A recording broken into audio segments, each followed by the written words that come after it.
Sungguhnya tipuan syaitan itu sangat lemah. Tapi bagaimana akhir daripada kisah iblis? Iblis akhirnya mati menjelang hari kiamat. Kemudian dia dibangkitkan, dia masuk neraka. Ketika dia masuk neraka, dia lihat pengikutnya banyak semua, banyak. Kawan-kawan semua. Banyak sekali. Ketika itu dia berkhutbah di atas mimbar terbuat dari api. Allah sebut dalam surat Ibrahim. Ya. Mudah-mudahan antum tidak ikut khutbah ini. Ini khutbah hanya bisa didengar di neraka jahanam. Mengerikan.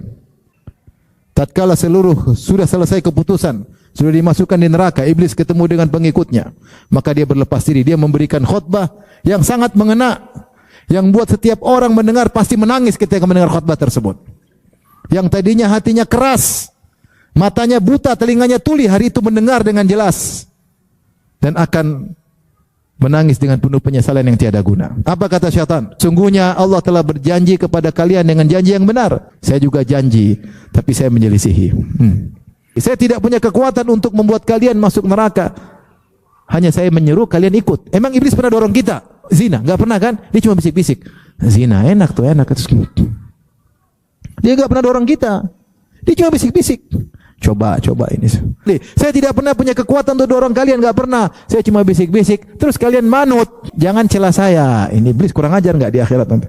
Celah diri kalian sendiri. Saya tidak bisa selamatkan kalian. Kalian pun tidak bisa menyelamatkan saya. Kita sama-sama di neraka.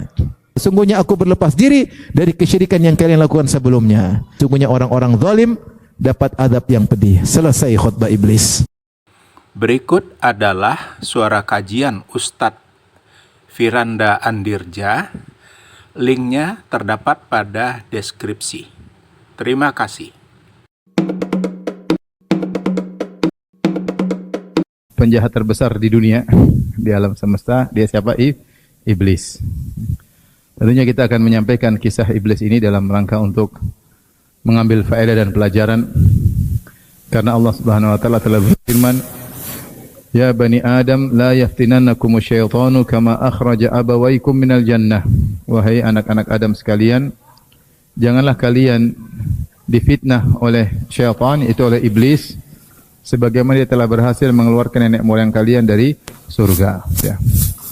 Oleh karenanya kita menyampaikan kisah iblis agar kita tahu siapa musuh kita yang sesungguhnya, bagaimana kehebatannya dan apa saja tipu dayanya, agar kita bisa selamat ya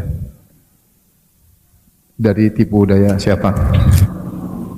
Tapi iblis al-la'in yang dilaknat oleh Allah Subhanahu wa taala diperselisihkan oleh para ulama ya, apakah dia berasal dari jin ataukah dari malaikat. Para ulama telah membahas bahwasanya yang pertama diciptakan adalah malaikat, kemudian jin, baru kemudian manusia. Di antaranya Nabi bersabda, "Khuliqatil malaikatu min nur wa khuliqal jan min marijin min nar wa khuliqa Adam mimma wusifa lakum." Kata Nabi sallallahu alaihi wasallam, malaikat diciptakan dari cahaya, jin diciptakan dari nyala api, ya, api yang ujung-ujungnya itu disebut dengan marij, ya. Diciptakan jin dari nyala api, kemudian Adam yaitu nenek moyang manusia diciptakan sesuai dengan yang disifatkan bagi kalian, yaitu diciptakan dari tanah, dari tin, kemudian dan seterusnya sampai akhirnya menjadi manusia.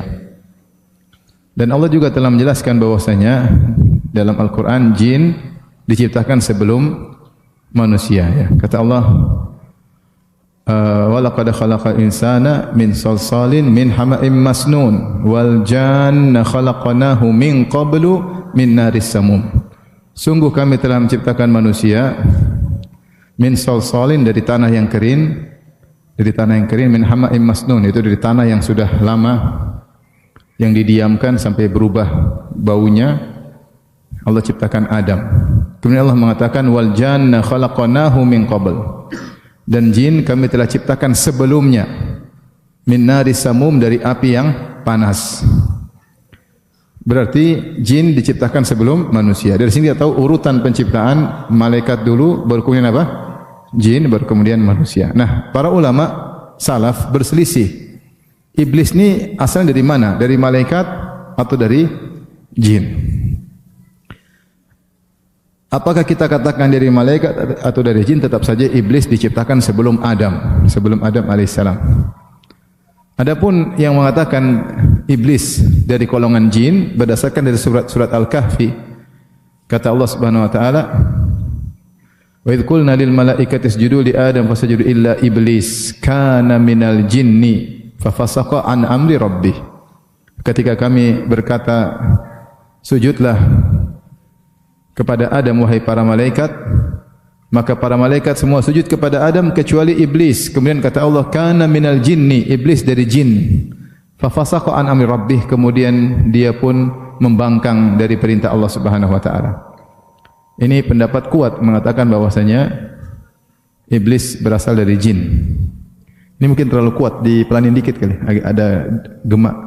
Tolong panitia kecilin dikit suaranya. Taib yang berikutnya, pendapat kedua, bahwasanya iblis berasal dari kalangan malaikat.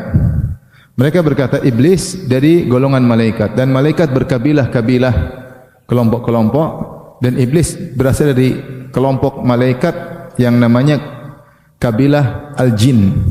Kabilah al-jin. Jadi jin di sini maksudnya bukan jin dari jenis jin, makhluk jin, tapi kabilah malaikat yang namanya apa? Jin. Makanya ketika Allah berfirman tentang perintah untuk sujud kepada Adam, Allah menggabungkan jin dalam rombongan, menggabungkan iblis dalam rombongan malaikat. Kata Allah, "Wa idz qulna lil malaikati isjudu." Ketika kami berkata kepada para malaikat, sujudlah. Fasajadu illa iblis. Maka semua sujud kecuali iblis. Seakan-akan iblis dari golongan apa? Malaikat. Ini pendapat. Pendapat ini bahkan dikatakan mayoritas ulama berpendapat jin atau iblis berasal dari golongan malaikat. Namun wallahu alam bisawab, yang benar bahwasanya iblis berasal dari golongan jin. Kita ada makhluk malaikat, makhluk jin dan makhluk manusia. Kenapa menguatkan bahwasanya iblis berasal dari golongan jin? Karena malaikat mereka adalah makhluk yang tidak diberi pilihan untuk taat atau membangkang, tidak ada. Seluruh malaikat taat, tidak ada yang membangkang. Dan Allah berfirman tentang para malaikat, ya, la ya'sunallaha ma amarahum wa yaf'aluna ma yu'marun. Malaikat tidak pernah membangkang apa yang diperintahkan kepada mereka dan mereka senantiasa melakukan apa yang diperintahkan. Ini pendapat. Adapun firman Allah tentang para malaikat, wa may yaqul minhum inni ilahun min duni fadzalika najzihi jahannam wa kadzalika najzi zalimin. Di dalam surat Al-Anbiya, kecuali siapa di antara malaikat yang berani mengatakan aku adalah Tuhan selain Allah, maka itulah malaikat yang akan kami masukkan dalam neraka Jahannam, dan itulah balasan bagi orang yang berbuat zalim. Sebagian mengatakan maksudnya malaikat yang membangkang jin, tapi dalilnya tidak begitu kuat. Ini Allah hanya mengatakan seandainya ada malaikat yang mengatakan saya berhak disembah, maka akan diazab, tapi malaikat tidak ada yang demikian. Oleh karenanya ini masalah khilaf di kalangan para ulama, namun saya lebih condong bahwasanya jin atau iblis berasal dari kalangan jin karena malaikat tidak punya pilihan taat atau tidak. Mereka selalu apa? Taat. Berbeda dengan jin. Jin mukhayyarun, mukallafun, seperti manusia. Bisa memilih antara iya atau tidak, bisa memilih antara maksiat atau membangkang. Oleh karenanya yang Allah bebani ibadah khusus untuk diberi balasan surga atau neraka adalah jin dan manusia. Allah berfirman,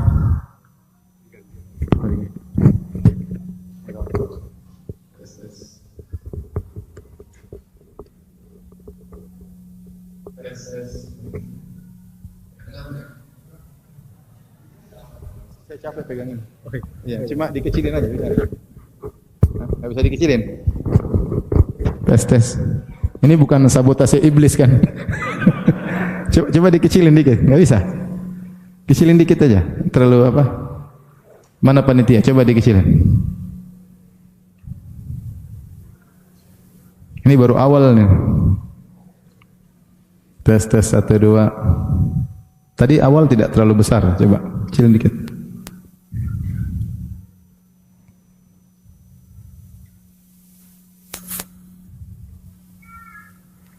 Tes satu.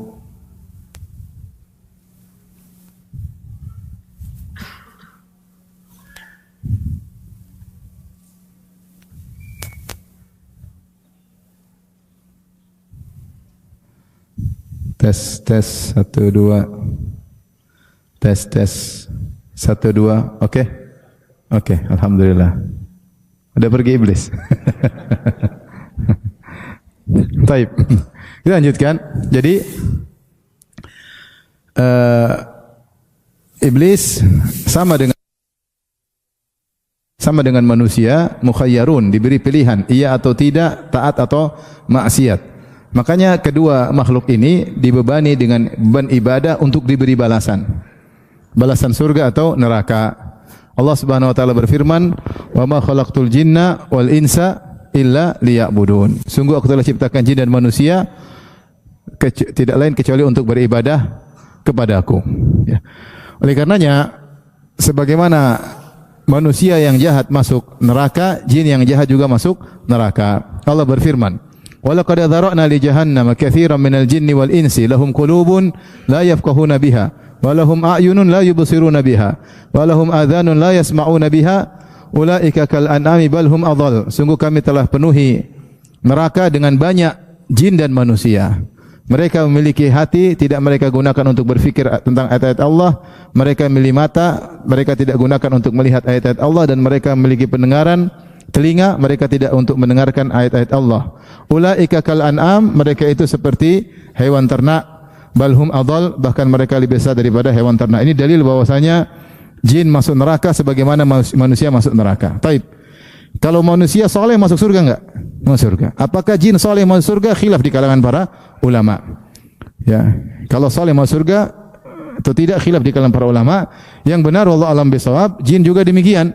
Mereka juga masuk surga sebagaimana manusia masuk surga. Dalilnya adalah dalam surat Ar-Rahman. Karena ketika Allah berbicara, Allah menggunakan kata ganti dua jenis makhluk. Allah mengatakan, "Ya ma'syaral jinni wal insi, man istata'a minkum, ya, in istata'tum an tanfudhu min aqtaris samawati wal ardi fanfudhu." Wahai golongan jin dan manusia, siapa di antara kalian bisa menembus langit-langit Allah, maka silakan tembuslah. La tanfudhu illa bisultan. Kalian tidak akan bisa menembusnya. Setelah itu Allah selalu membawa fabi ayyi ala'i rabbikuma tukadziban. Dan nikmat mana lagi yang kalian berdua dustakan? Yaitu jin dan apa? Manusia. Di sela-sela ayat-ayat tersebut yang Allah berbicara kepada jin dan manusia, Allah mengatakan, "Waliman khafa maqama rabbih jannatan. Fabi ayyi ala'i rabbikuma tukadziban." Bagi orang yang takut dengan keagungan Allah, takut dengan Allah Subhanahu wa taala, maka akan mendapatkan dua surga. Maka nikmat mana lagi yang kalian berdua dustakan wahai jin dan manusia? Jadi Allah berbicara tentang surga, Allah tujukan pembicaraannya kepada jin dan manusia. Berarti jin juga masuk surga. Kemudian juga ketika Allah berbicara tentang bidadari, kata Allah Subhanahu wa taala, "Fihinna qasiratut tarfi lam yatumithunna insun qablahum wala jan." Sungguhnya di surga itu ada bidadari-bidadari yang menundukkan pandangan mereka, yang tidak pernah disentuh sebelumnya oleh jin maupun manusia maupun jin. Berarti ini dalil bahwasanya jin kalau saleh juga masuk surga. Tapi antum enggak usah kepo, Ustaz, bidadarinya jin kayak gimana? Ya enggak usah. Itu bukan ranah antum. Bukan ranah antum. Kita juga sebagaimana kita enggak tahu jin di dunia ada yang jahat, ada yang baik. Allah mengatakan kunna tara'iqa qidada. Para jin bercerita dalam surat Al-Jin, mereka berkata kunna tara'iqa qidada. Kami ini bermacam-macam model. Ada jin kafir, ada jin ateis, ada jin Hindu, ada jin Buddha, ada jin musyrik, ada jin muslim. Muslim pun macam-macam. Ada jin sunnah, ada jin syiah, ada jin bahlul, ada jin macam-macam. Kunna tara'iqa qidada. Kami bermacam-macam. Kemudian dibahas bagaimana mereka beribadah. Itu bukan urusan kita. Ustaz, mereka gimana wudunya? Bukan urusan kita. Bukan urusan kita. Antum enggak usah ngurus kayak gitu. Ngurus istri aja enggak selesai-selesai. Ngapain ngurus apa? Jin. Taib. Jadi pendapat yang lebih kuat Allah alam bisawab bahwasanya iblis dari golongan apa? Jin. Karena jin dan manusia mukhayyarun, yaitu diberi pilihan, iya atau tidak, taat atau maksiat. Berbeda dengan malaikat, malaikat tidak diberi pilihan, mereka senantiasa taat kepada Allah Subhanahu wa taala. Taib, sekarang kita kuatkan pendapat bahwasanya iblis dari golongan mana? Jin. Bagaimana ceritanya iblis? Maka Ibnu Katsir rahimahullah dalam kitab Al-Bidayah wa Nihayah menyebutkan beberapa pendapat salaf tentang asal muasal jin ini. Bagi yang berpendapat iblis adalah dari kalangan malaikat, maka mereka bilang dulu ada kabilah di malaikat namanya kabilah jin. Situ di antaranya adalah iblis, dia hebat, malaikat yang hebat, macam-macam, kemudian dia rajin ibadah kepada Allah, akhirnya dia sombong, akhirnya dia kafir kepada Allah Subhanahu wa taala. Namun pendapat ini kurang kuat. Pendapat yang lebih kuat, iblis dari jin. Kalau dari jin bagaimana ceritanya? Saya baca ada kira-kira dua pendapat yang mengkerucut pada dua pendapat.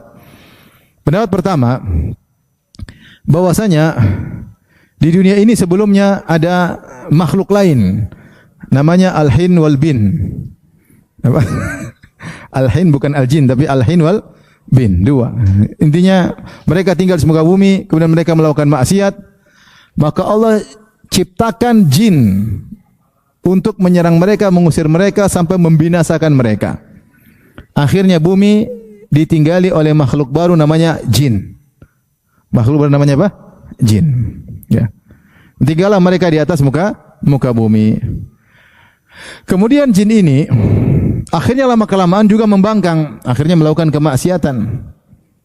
Inilah sebabnya kenapa ketika ini salah satu tafsiran, ketika malaikat mengatakan inni ja'ilun fil ardi khalifah. Wa idz qala rabbuka lil malaikati inni ja'ilun fil ardi khalifah. Ketika Allah berkata kepada malaikat, wahai para malaikat, sungguhnya aku akan menciptakan penghuni bumi. Maka malaikat berkata, qalu ataj'alu fiha may yufsidu fiha wa yasfiku dima. Apa kau ingin menciptakan makhluk di atas muka bumi yang akan melakukan kerusakan dan menumpahkan darah?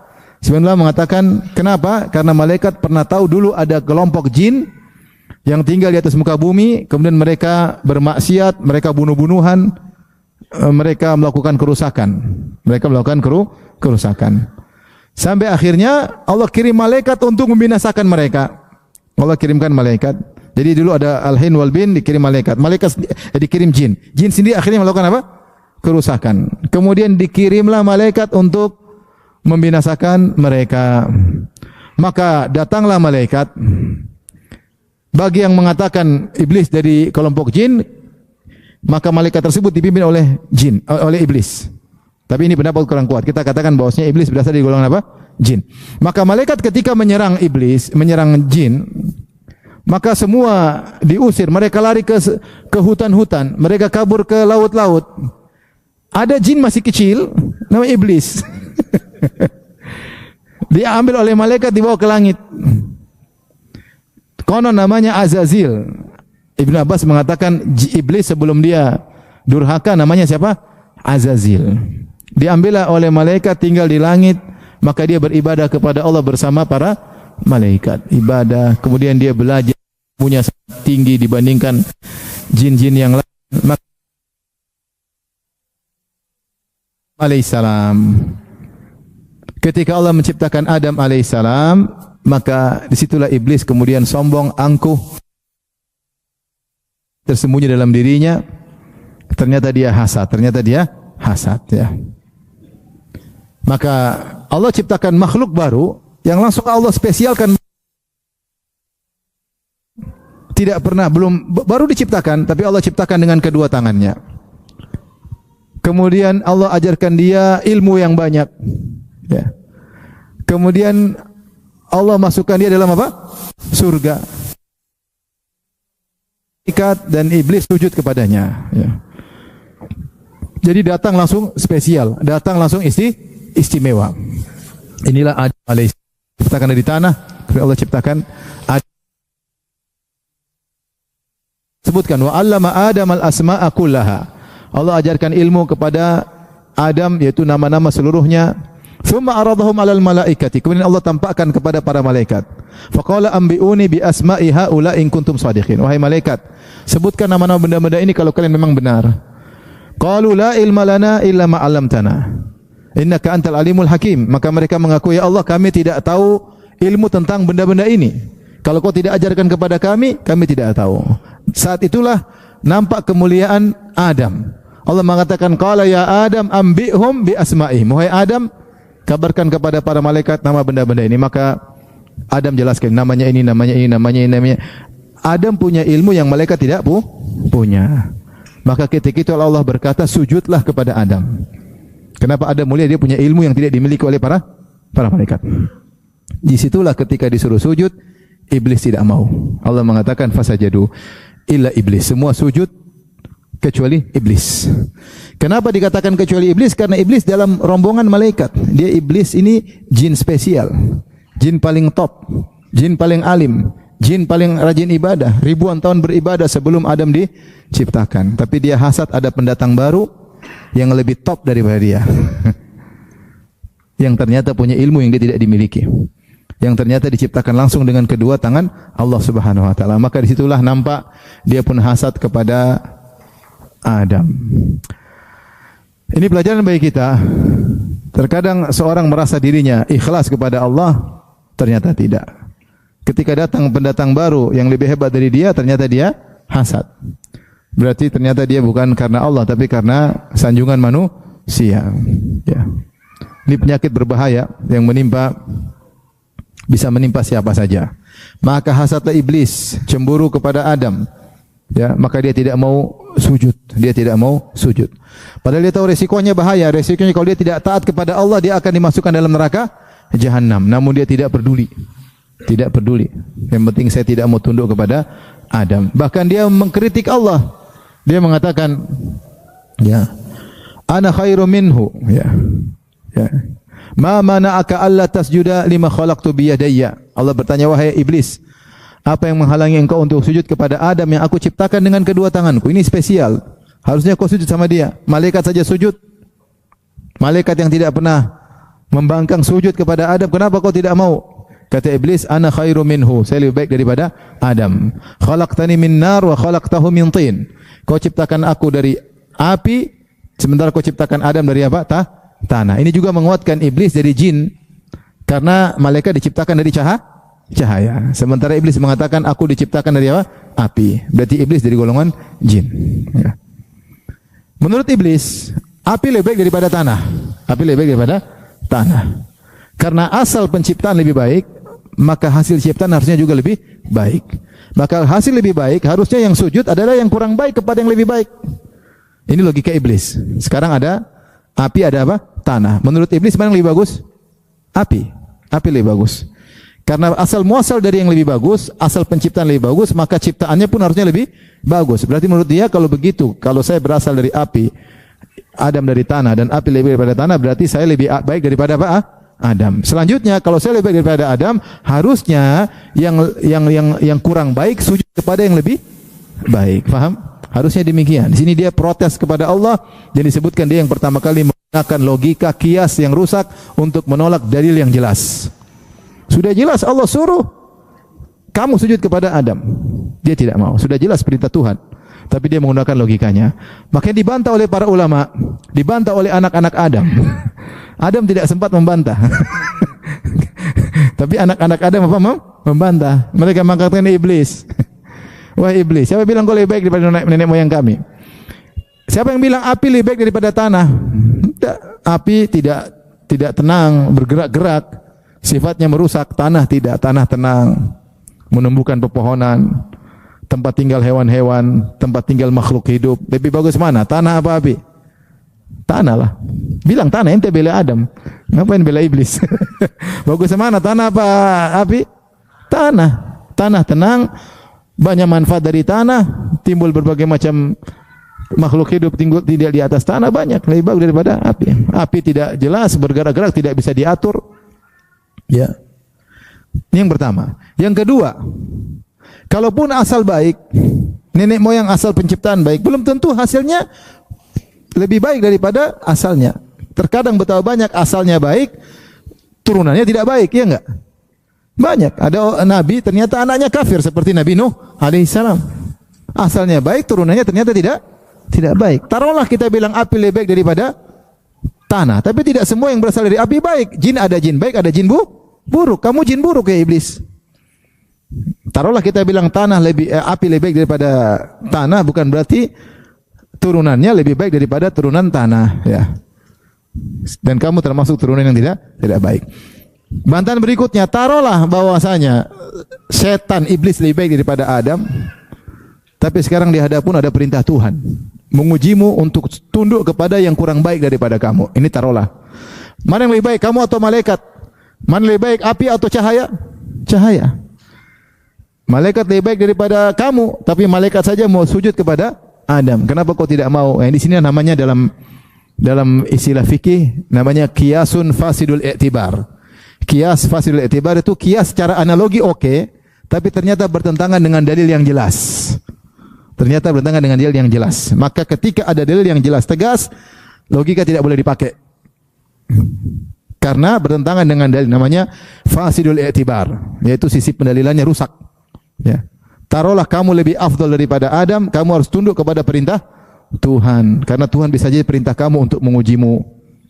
Ya, bisa saja memerintahkanmu untuk mengujimu. Sebagaimana bisa jadi seorang anak lebih afdal daripada bapaknya, tapi disuruh berbakti kepada bapaknya. Tapi intinya, iblis akhirnya tidak mau tunduk kepada Adam dan dia tahu resikonya bahwasanya dia akan dikeluarkan dari kemuliaan. Qala khruj minha mad'uman madhura. Laman tabi'aka minhum la amla'anna jahannam. Ya. Kata Allah Subhanahu wa taala, keluarlah engkau dari tempat tersebut, yaitu tempat kemuliaan. Tadinya dia bersama malaikat di tempat yang mulia, di tempat yang tinggi. Jin-jin lain mainnya di bumi, dia mainnya di mana? Di langit. Tapi karena dia sombong, maka Allah suruh keluar. Ketika dia disuruh keluar, dia minta izin untuk menggoda Adam. Dia mengatakan, qala fa bima aghwaytani la qudan qala rabbi anzirni ila yaumi yub'atsun. Ya Rabbku, izinkan aku, jangan matikan aku sampai hari kebangkitan. Kata Allah, innaka minal munzarin, kau akan ditangguhkan. Sampai kapan? Ila yaumil waqtil ma'lum, sampai waktu yang telah ditentukan. Jadi iblis dia minta dia tidak dimatikan sampai hari kiamat, paham? Kalau dia tidak dimatikan sampai hari kiamat, berarti dia tidak mati-mati sampai selanjutnya. Tapi Allah tidak kabulkan. Allah mengatakan, iya kau ditunda, tetapi ila yaumil waqtil ma'lum, pada waktu yang sudah ditentukan. Itu menjelang hari kiamat. Kau juga akan kena tiupan sangkakala, bakalan mati juga. Jadi iblis dimatikan bukan pas hari kiamat, tapi sebelum hari kiamat dia sudah dimatikan. Taib, ini menunjukkan hukum asal jin mati. Hukum asal jin adalah apa? Mati.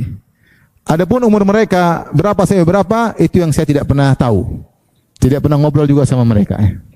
Umur mereka berapa sampai berapa, enggak ada yang tahu. Kalau manusia kita tahu rata-rata zaman sekarang 60 sampai 70, paling tinggi 100 tahun. Manusia-manusia dulu sampai ribuan tahun, ya. Adapun jin-jin, wallahu alam. Makanya kalau ada cerita jin, seperti sebagian orang meruqyah jin, kemudian bilang, saya dulu tinggal di zaman Nabi Musa. Jangan percaya. Dia bilang, saya sudah ketemu Nabi Musa. Jangan percaya. Ini berarti jin ini umurnya ribuan tahun. Belum tentu benar, ya.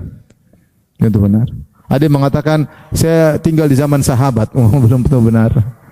Karena jin suka berdusta, ya. Pernah ada jin di ruqyah, terus dia bicara, saya dulu ketemu Ibnu Taimiyah, Masya Allah. Belum tentu benar. Jadi hukum asal jin semua mati. Yang ditunda tidak mati cuma siapa? Iblis. Sampai menjelang hari kiamat. Maka dia jengkel, dia ingin tunjukkan kepada Allah, dia akan menyesatkan Adam dan keturunannya. Maka dia mengatakan, fabima aghwaytani laqudanna lahum siratakal mustaqim. Wahai Allah, karena kau telah menyesatkan aku, itu mengeluarkan aku dari tempat mulia di kalangan para malaikat. Laqudanna lahum siratakal mustaqim. Sungguh aku akan benar nongkrong untuk menghalangi mereka dari jalanmu yang lurus.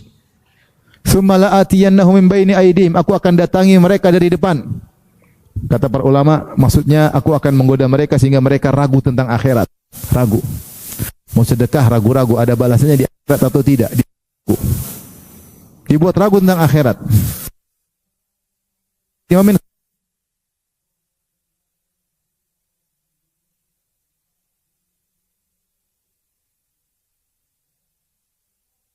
belum tentu ada.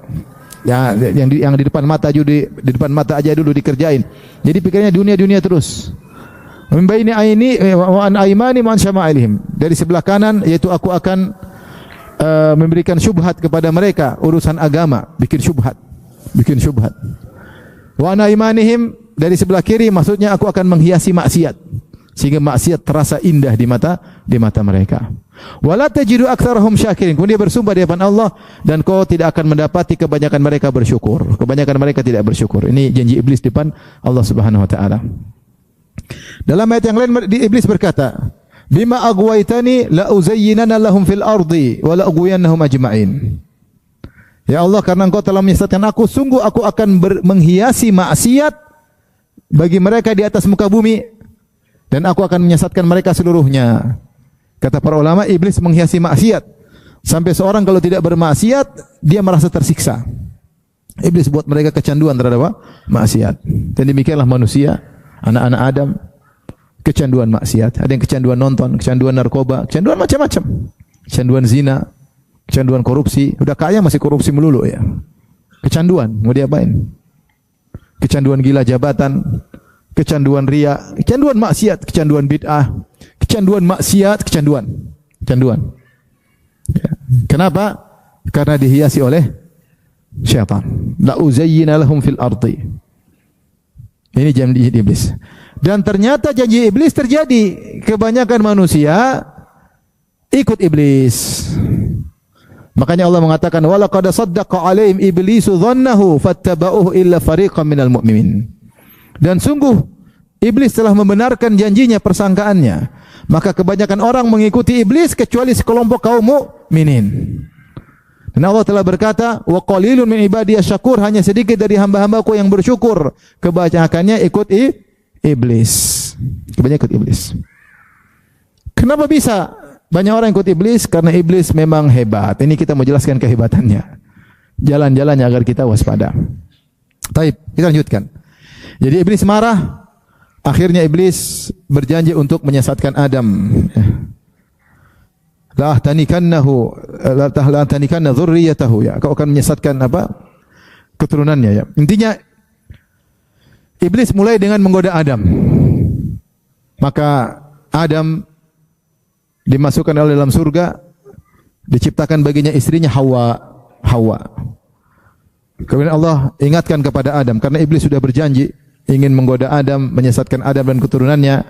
Maka Allah berkata kepada Adam, "Faqulna ya Adam, inna hadha aduwwun laka wa li zawjika, fala yukhrijannakuma minal jannati fatashqa." Wahai Adam, sungguhnya iblis ini adalah musuhmu dan musuh istrimu. Jangan sampai dia mengeluarkan kalian berdua dari surga, fatashqa, maka kau akan menderita. Hati-hati, Allah sudah ingatkan.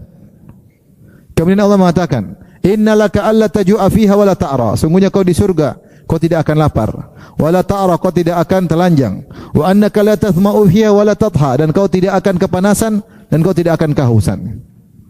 Sudah, Allah sudah kasih informasi lengkap. Hati-hati iblis, di surga nyaman. Fawaswasa ilaihi syaitan. Ternyata syaitan pandai menggoda.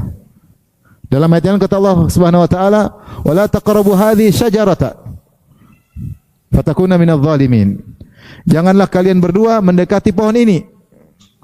Bukan metik, apalagi bernaung di bawahnya. Dekati aja enggak boleh. Hati-hati, ini pohon dilarang. Seluruh pohon di surga boleh dimakan, buah-buahan, mau manjat pohon silakan. Di surga semuanya boleh dinikmati, cuma satu pohon tidak boleh. Dekati aja tidak boleh. Wala taqrabu hadhihi syajarah. Jangan dekati pohon ini. Satu larangan. Kalau kau ikuti iblis, kau akan turun di atas muka bumi, kau akan merugi. Kau akan sengsara. Allah sudah ingatkan. Adam mengerti. Adam luar biasa. Makhluk yang sempurna. Seorang nabi yang sempurna. Manusia pertama. Makanya Adam diciptakan tingginya 60 hasta. Dan penghuni surga nanti akan dibangkitkan ala surati abihim Adam, dalam bentuk bapak mereka Adam, tampan. Adam itu apa? Tampan. Keren, tingginya 60 hasta, ya. 60 hasta berapa meter? Ini satu hasta ini berapa meter nih? Ini berapa meter? Berapa senti nih? 50 ada? atau lebih? 50-an ya? 50-an. Kalau 50-an berarti Adam tingginya 30 meter. Kalau 30 meter kata orang lebih tinggi dari dinosaurus. Kalau ada dinosaurus. Intinya Adam tinggi, keren. Makhluk yang Allah ciptakan langsung dengan kedua tangannya. Sempurna. Tetapi iblis jago ya. Iblis jago. Maka iblis al-la'in yang dilaknat oleh Allah Subhanahu wa taala, dia menggoda Adam, dia mencari sisi yang kira-kira bisa Adam terjatuh di situ. Dia mencari titik kelemahan Adam. Ada titik kelemahan Adam, yaitu Adam tentu ingin kekal di surga. Sementara Allah tidak mengatakan demikian. Allah hanya mengatakan innalaka alla taju'a fiha, kau tidak akan lapar. Wala ta'ra, kau tidak akan telanjang. Wa annaka la tathma'u fiha, kau tidak akan kepanasan. Tidak akan haus. Wala tatha, dan kau tidak akan kepanasan. Allah tidak mengatakan kau tidak akan mati, enggak ada. Maka poin inilah yang dilihat oleh iblis. Dia melihat titik kelemahan Adam. Tentunya Adam ingin abadi di surga. Maka iblis kemudian menamakan pohon tersebut dengan pohon keabadian.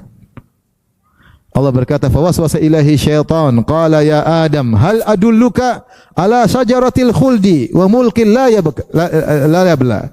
Wahai Adam, kata iblis, maukah aku tunjukkan kepada engkau sebuah pohon keabadian? Yang namain pohon keabadian siapa? Iblis.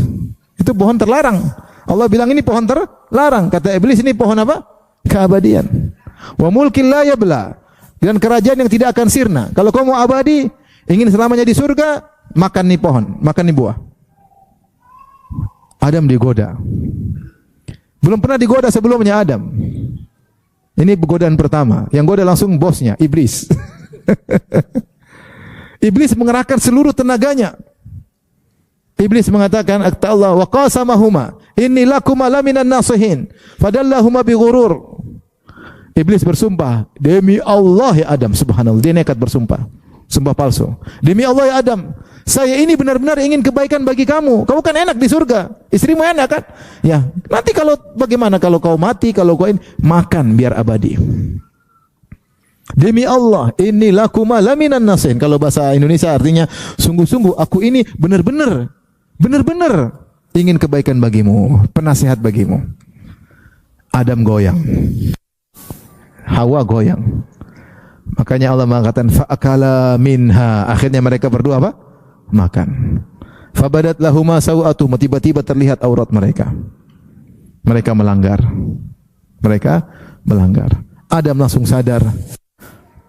Kemudian dia berkata, Rabbana zalamna anfusana wa illam taghfir lana wa tarhamna lanakunanna minal khasirin. Langsung minta ampun kepada Allah Subhanahu wa taala. Tetapi sudah takdir Adam harus turun ke bumi. Itu ceritanya. Memang ini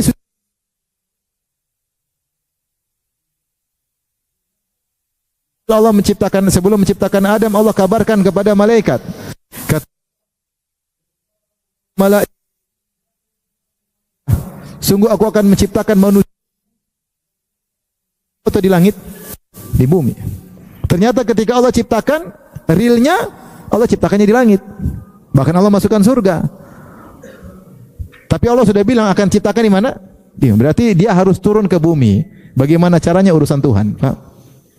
Ternyata ada iblis menggoda, dia sempat masuk surga, kemudian turun, sehingga membuat anak keturunannya tinggal di bumi agar rindu menuju ke surga yang pernah ditempati oleh nenek moyang mereka, Adam dan Hawa.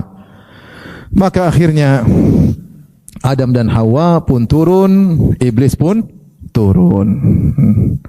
Ba'dukum li ba'dhin adu, kalian berdua akan saling musuh di antara kalian. Maka turunlah iblis. Kemudian dia beranak pinak. Dan dia punya singgasana di mana singgasana iblis? Di atas laut. Di atas laut. Datang dalam hadis yang sahih, dalam Sahih Muslim dan yang lainnya, kata Nabi SAW, iblis atau inna syaitan yada'u arsyahu alal ma'. Sungguhnya iblis meletakkan singgasananya di atas laut. Laut yang mana? Allah alam bisawab. Perairan yang mana? Allah alam bisawab.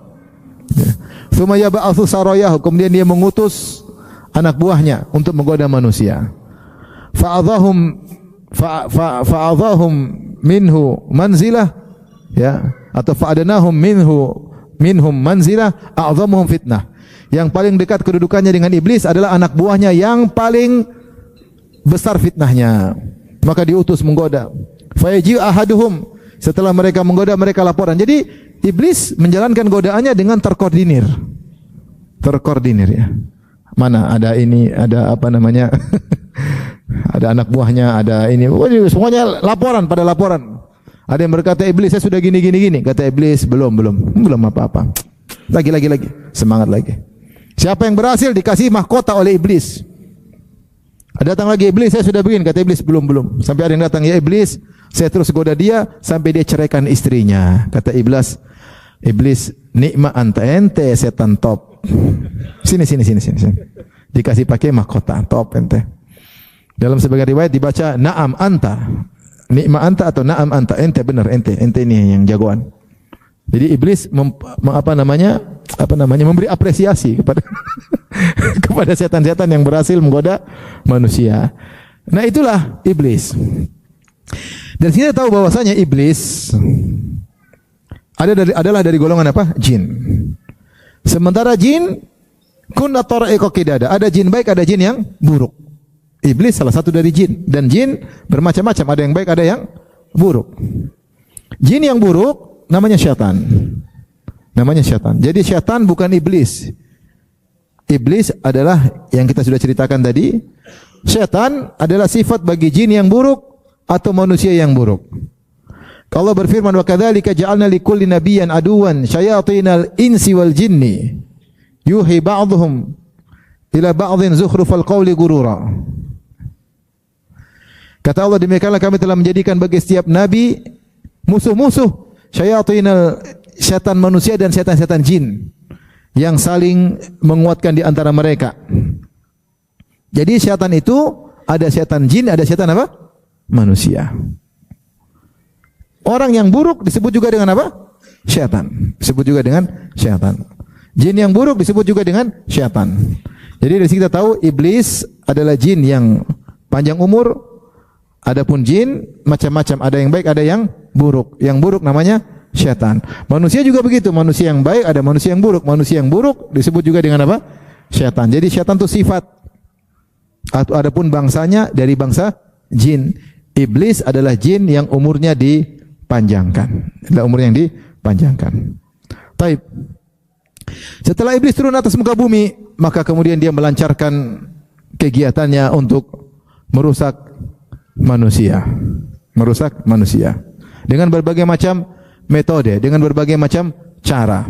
Ibnul Qayyim rahimahullahu taala menyebutkan tentang metode iblis dalam menggoda manusia ada 6 marhalah, 6 sisi, 6 tingkatan. Al-marhalatul ula, tujuan pertama iblis adalah ingin manusia kafir dan musyrik, sehingga bisa menemani iblis dalam neraka jahanam selama-lamanya. Itu tujuan iblis. Iblis ingin punya teman.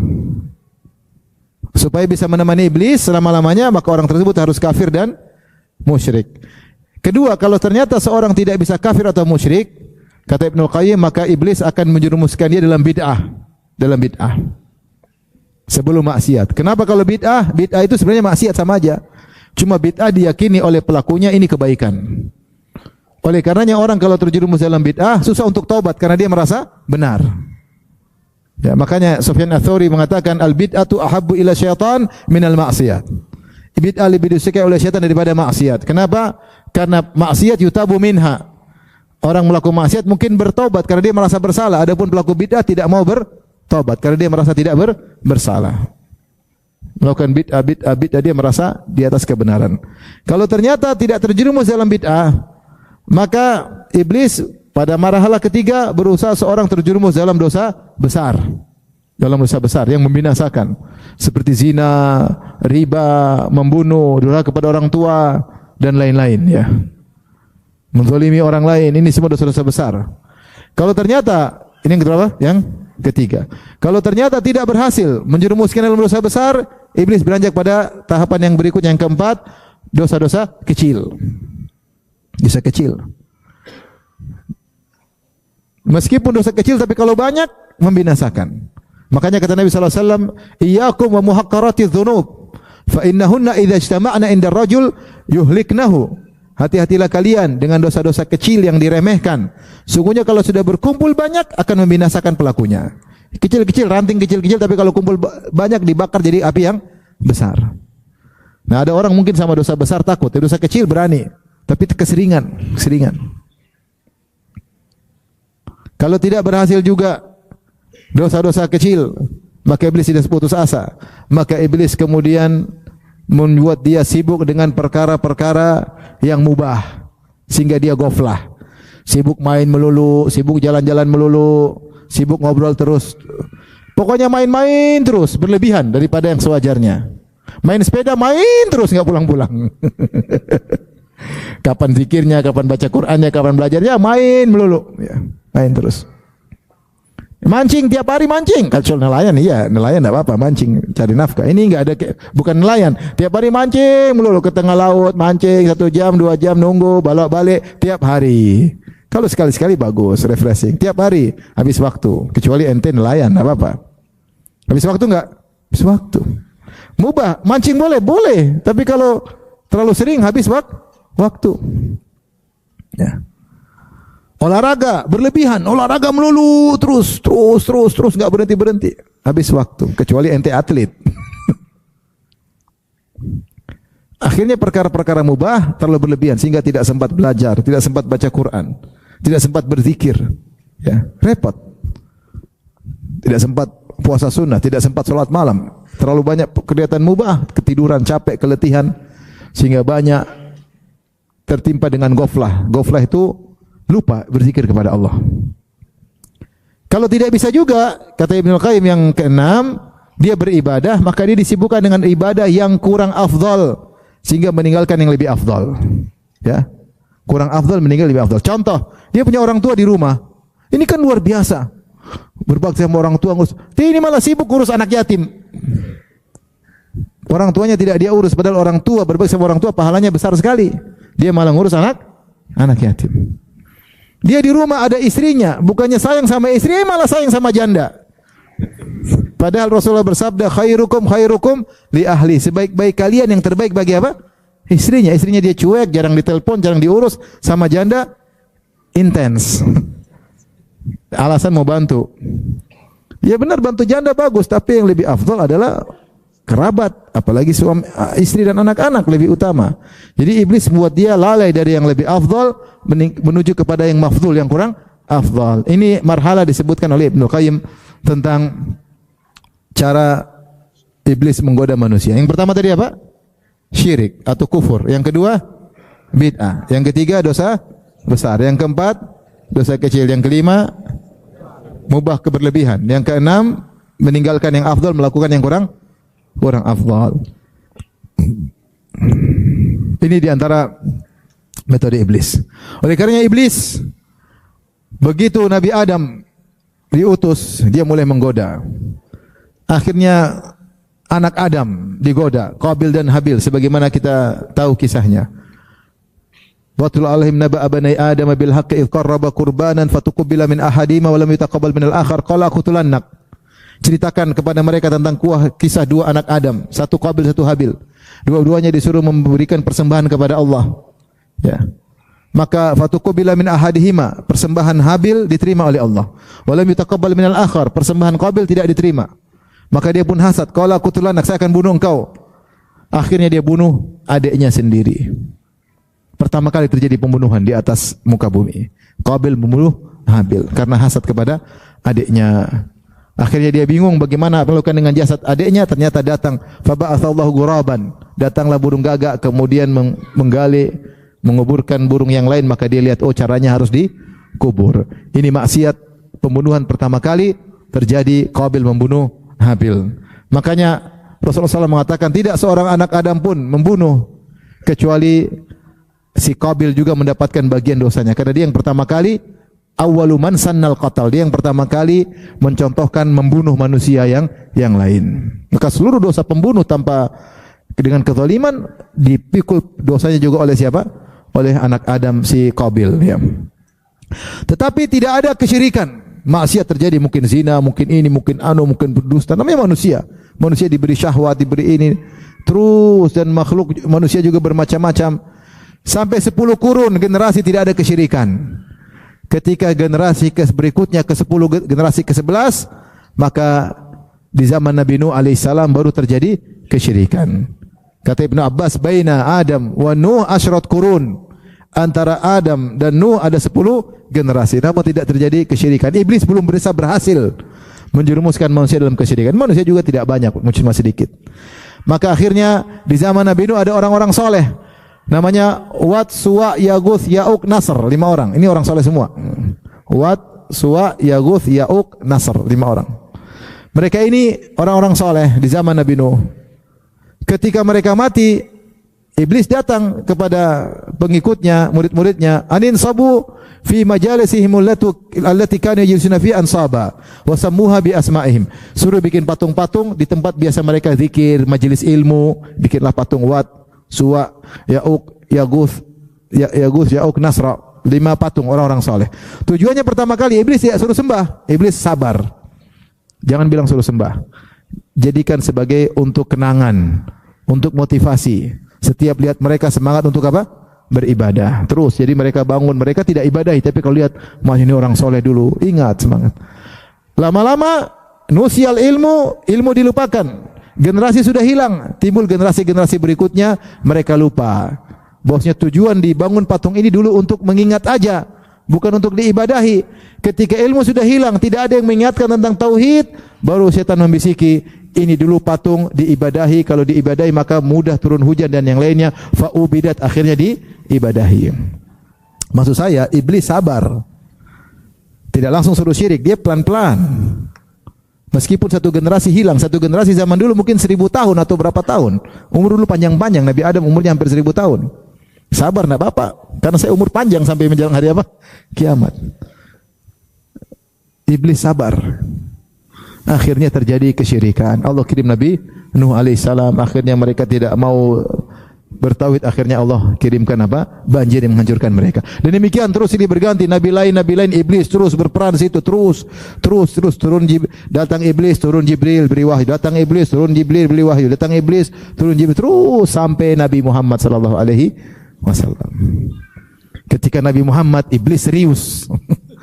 Nabi terakhir nih, serius nih. Harus serius, dia lebih serius daripada sebelumnya. Makanya disebutkan dalam riwayat,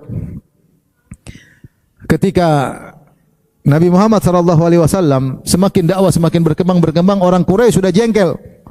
Kita harus selesaikan Muhammad, gimana caranya? Semua cara sudah ditempuh, tidak bisa. Bagaimana caranya? Merapatlah mereka, yang Allah sebutkan dalam Al-Quran, dalam surat Al-Anfal, wa idh yamkuru bikal ladzina kafaru liyaqtuluk aw yukhrijuk liyaqtuluk gimana, wa idh yamkuru bikal ladzina kafaru liyaqtuluk aw yukhrijuk, terakhirnya ya. Ketika mereka orang kafir bermusyawarah, bikin makar untuk membunuhmu, atau untuk menahanmu, atau untuk mengusirmu. Ya. Wa makaru wa makarallah, mereka bikin makar tapi Allah juga punya makar. Wallahu khairul makirin. Allah sebaik-baik pembuat makar. Maka mereka rapat. Disebutkan dalam sebagian riwayat, mereka bingung apa yang kita lakukan. Mereka rapat, ada yang kasih ide, bagaimana kalau kita penjarakan Muhammad. Satu lagi bilang, bagaimana kalau kita bunuh Muhammad. Satu lagi bilang, bagaimana kalau kita usir Muhammad.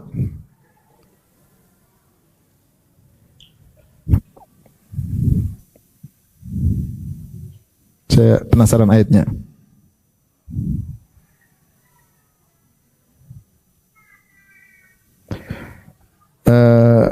Liyuthbituka, ya, liyuthbituka.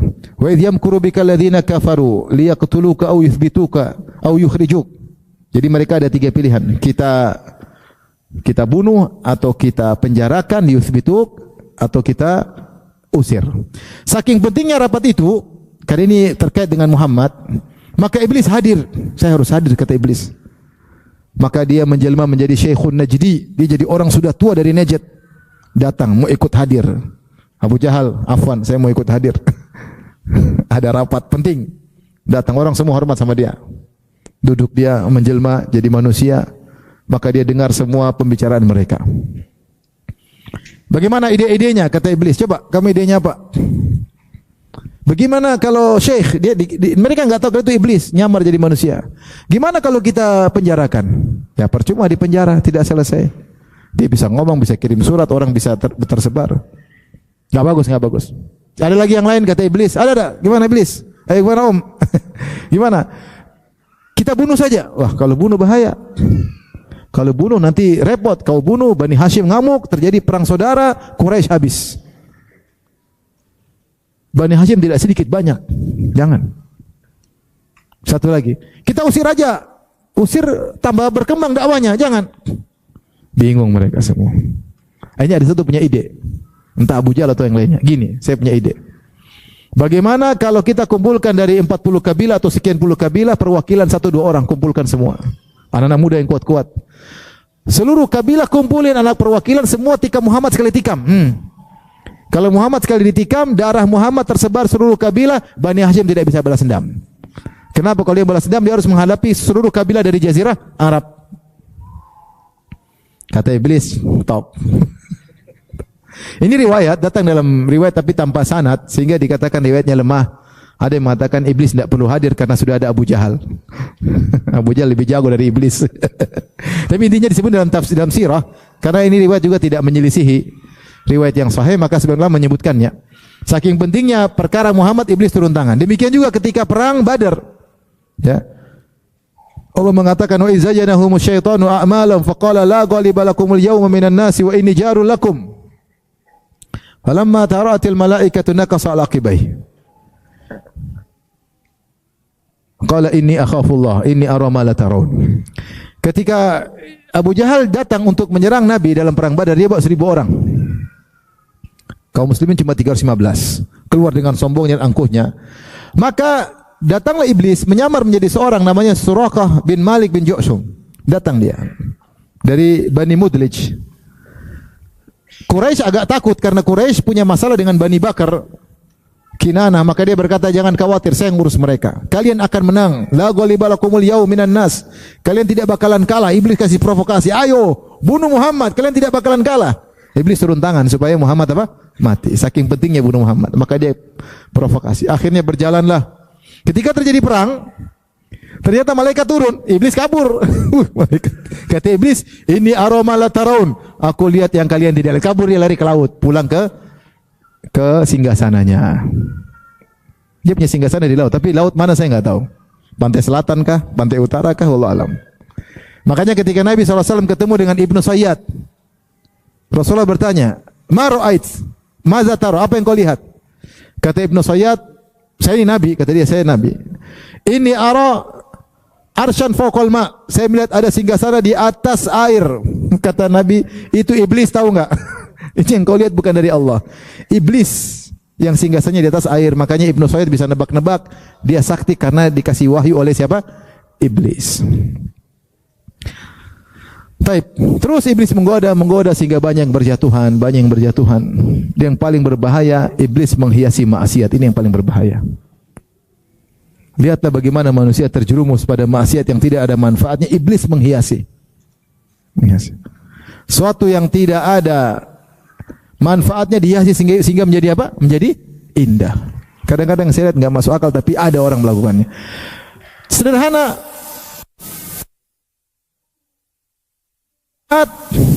Kenapa dia pahat, dia bikin bentuk, dihiasi sehingga orang sembah batu.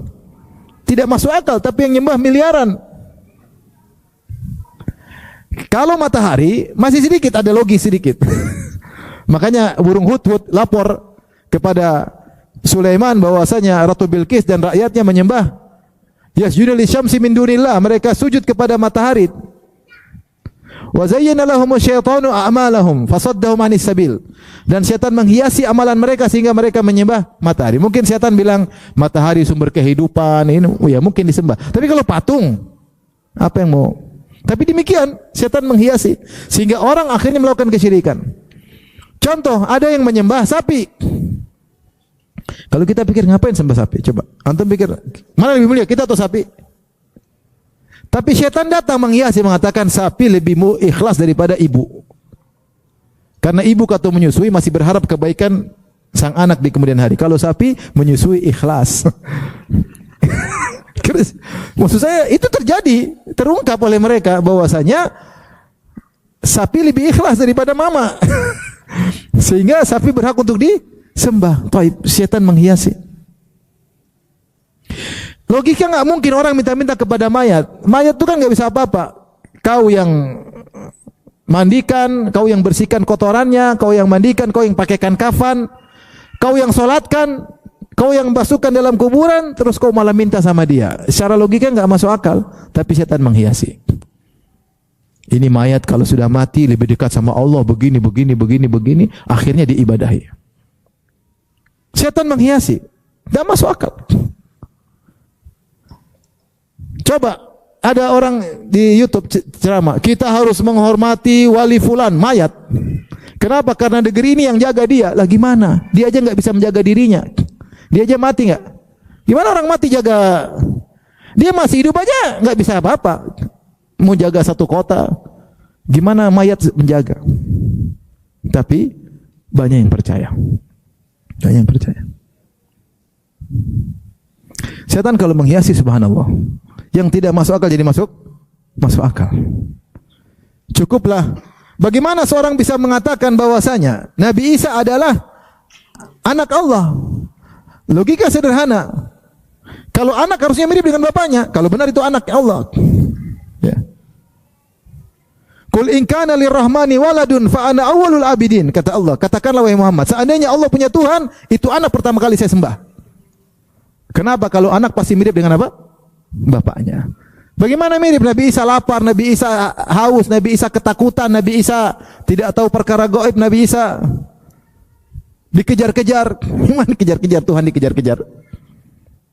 Nabi Isa ditangkap dan diyakini Nabi Isa dibunuh. Lagi repot. Nabi Isa pernah dalam perut wanita. Nabi Isa digendong, takut kalau lepas jatuh nanti. Gimana Tuhan digendong? Maksudnya, tapi yang beriman dia adalah anak Tuhan, berapa orang? Miliaran enggak? Miliaran. Kenapa bisa? Ada yang menghiasi. Udah repot. Jadi kalau dia bicara setan itu penghias. Dia sudah bersumpah, la uzayyina lahum fil ard, sungguh aku menghiasi. Ini kita bicara tentang akidah, berbagai macam keyakinan macam-macam tersebar. Kerusakan. Gimana kamu bisa gantungkan nasibmu dengan tokek? Pergi enggak ya? Tokek pergi, tokek enggak, tokek pergi. Gimana tokek? Goblok ente suruh pilihan kepada tokek, tapi orang percaya. Gimana percaya angka 13, angka sial? Dari mana ilmiahnya? Enggak ada sama sekali. Tapi orang-orang bule banyak percaya dan ada orang sok bule juga percaya di sini. Gimana angka 13 angka sial? Pesawat enggak ada kursi nomor 13. Hotel enggak ada nomor enggak ada lantai nomor 13. Karena lantainya cuma 10. Jadi kalau 11 langsung 15. 12 langsung 15, 13, 14, 13 lewat. Logika dari mana? Ada iblis yang menghiasi. Jadi kalau kita bicara syirik, waduh, aneh-aneh. Tidak ada ujungnya, setan menghiasi. Kita bicara maksiat, ada maksiat yang mungkin logis, ada yang tidak logis. Coba, bagaimana orang bisa homo? Coba, tidak logis. Tapi terjadi. Bahkan lezat, bahkan banyak orang mengikuti, bahkan orang-orang top, orang pintar dihiasi oleh iblis. Hewan aja nggak ada yang homo, manusia bisa apa? Homo, tapi terjadi. Sampai seorang tidak berani bicara tentang homo karena takut melanggar undang-undang. Yang melakukan praktik homoseksual orang-orang besar, ngeri. Sampai tersebar merajalela. Sampai sekarang kalau anak kita keluar, anak perempuan keluar, kita masih enggak takut. Kalau anak laki-laki keluar, kita takut.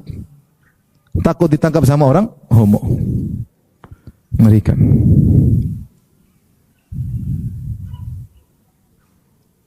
Kadang homonya menjelma jadi bencong, jadi perempuan. Oke, itu masih ketahuan. Ini hati-hati loh ini. Tapi terkadang gagah perkasa seperti laki-laki biasa. Ternyata homo. Kalau yang perempuan ketahuan, kemayu gitu. Siapa namanya? Sari siapa? Sarifuddin. Ketahuan.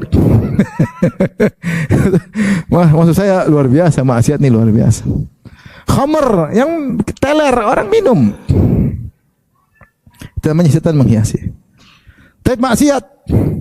Istri kita udah cantik, tapi kalau perempuan lain dihiasi. Nabi mengatakan innal mar'ata tuqbilu bi ala surati syaitan wa tudbiru ala surati syaitan. Perempuan tuh kalau datang digoda oleh syaitan, kalau balik juga digoda oleh syaitan, dihiasi oleh syaitan. Innal mar'ata auratun fa idza kharajat istashrafa syaitan. Perempuan itu adalah aurat, kalau keluar syaitan menghiasi. Ini ada perempuan keluar, mau saya hiasi. Supaya laki-laki lihat tergoda. Sampai orang berzina sama wanita yang istrinya lebih cantik, jauh lebih cantik daripada wanita tersebut, tapi syaitan menghiasi. Rumput tetangga lebih hijau katanya. Jadi luar biasa, syaitan menghiasi maksiat dan itu pekerjaan syaitan. Maka seorang waspada. Dan ingat musuh kita iblis, dia 2 ribuan tahun hidup. Ribuan tahun dan dia punya pengalaman banyak dalam menggoda. Dia tahu, oh ini digoda cewek selesai nih, gampang. Ini cewek selesai. Ini duit selesai. Katanya takwa atau kepada Allah, kasih sogokan masuk. Di depan aja ngomong-ngomong jujur, beli sogokan apa? Masuk. Yang satu digoda dengan jabatan, kasih jabatan langsung KO. Iblis tahu. Iblis tahu. Dia punya pengalaman udah ribuan tahun gimana menjatuhkan ini, dan anak Adam mirip-mirip. Ini begini, ini caranya begini, caranya begini, caranya begini, caranya begini. Oleh karenanya, ketika kita tahu musuh kita seperti ini, iblis yang hebat luar biasa, kita tahu tidak ada yang bisa menyelamatkan kita kecuali siapa? Allah. Makanya senantiasa berlindung kepada Allah Subhanahu wa taala. Ya. Kalau kita sudah berlindung kepada Allah, maka Allah berkata, "Inna kaida syaitani kana dha'ifa." Sungguhnya tipuan setan itu sangat lemah. Tapi bagaimana akhir daripada kisah iblis? Iblis akhirnya mati menjelang hari kiamat. Kemudian dia dibangkitkan, dia masuk neraka. Ketika dia masuk neraka, dia lihat pengikutnya banyak semua, banyak. Wow, kawan-kawan semua. Wow. Banyak sekali. Ketika itu dia berkhutbah di atas mimbar terbuat dari api. Allah sebut dalam surat Ibrahim. Ya. Ya. Saya bacakan, antum catat ini, surat Ibrahim. Mudah-mudahan antum tidak ikut khutbah ini. Ini khutbah hanya bisa didengar di neraka jahanam. Mengerikan. Allah berfirman, "Walamma wa qala syaitanu lamma qudhiya al-amr, innallaha wa'adakum wa'dal haqq." Kata sebagian salaf, iblis berkhutbah di neraka jahanam di atas mimbar terbuat dari api. Tatkala seluruh sudah selesai keputusan, sudah dimasukkan di neraka, iblis ketemu dengan pengikutnya, maka dia berlepas diri, dia memberikan khutbah yang sangat mengena, yang buat setiap orang mendengar pasti menangis ketika mendengar khutbah tersebut. Yang tadinya hatinya keras, matanya buta, telinganya tuli, hari itu mendengar dengan jelas dan akan menangis dengan penuh penyesalan yang tiada guna. Apa kata syaitan? Innallaha wa'adakum wa'dal haq, kata iblis di neraka jahanam. Sungguhnya Allah telah berjanji kepada kalian dengan janji yang benar. Wa wa'adtukum fa akhlaftukum. Saya juga janji, tapi saya menyelisihi. Wa ma kana li 'alaikum min sultanin illa an da'autukum fastajabtum li. Saya tidak punya kekuatan untuk membuat kalian masuk neraka. Hanya saya menyeru kalian ikut. Emang iblis pernah dorong kita zina? Enggak pernah kan? Dia cuma bisik-bisik. Zina enak tuh, enak. Dia enggak pernah dorong kita. Dia cuma bisik-bisik. Coba ini. Subhanallah, saya punya kawan, dia keluar negeri. Ini cerita sama, sudah meninggal rahimahullah. Dia keluar negeri. Kemudian di suatu kota, di situ ada lagi promo berzina dengan mungkin 10 atau 14 wanita. Dari berbagai macam negeri, macam negara, murah waktu itu. Temannya bilang, kapan lagi kita mau ngerasain Uzbekistan, ini 14 negara. Kata teman saya juga goyang Ustaz. Subhanallah. Kalau tidak ingat Allah, anak, istri. Ya. Iblis gak pernah dorong dia untuk masuk dalam tempat perzinahan tersebut. Tapi iblis bisik, kapan lagi mau coba? Allah Maha Pengampun. Ayo bismillah. Ngeri. Dia enggak pernah, cuma kan dia bilang, "Wa ma kana 'alaikum min sultanin wa ma kana li 'alaikum min sultanin la anda'utukum fastajabtum li." Saya tidak pernah punya kekuatan untuk dorong kalian, enggak pernah. Saya cuma bisik-bisik, terus kalian manut. Fala talumuni, jangan celah saya. Ini iblis kurang ajar enggak di akhirat nanti. Walumu anfusakum, celah diri kalian sendiri. Ma ana bimusrikhikum, saya tidak bisa selamatkan kalian. Wa ma antum bimusrikhi, kalian pun tidak bisa menyelamatkan saya. Kita sama-sama di neraka. Ini kafartu bima asyraktumuni min qabl, sungguhnya aku berlepas diri dari kesyirikan yang kalian lakukan sebelumnya. Innadh zalimina lahum adzabun alim, sungguhnya orang-orang zalim dapat adab yang pedih. Selesai khutbah iblis. Dengan demikian selesailah kisah iblis. Allah Ta'ala, semoga kita dilindungi dari iblis dan jerat-jeratnya. Assalamualaikum warahmatullahi wabarakatuh. Penonton yang dirahmati Allah, bagaimana pendapat Anda dengan tema kajian kali ini? Bermanfaatkah? Berikan pendapat Anda di kolom komentar di bawah. Semoga Allah memberkahi kita semua. Amin. Jangan lupa klik like, subscribe, dan lonceng ya. Terima kasih.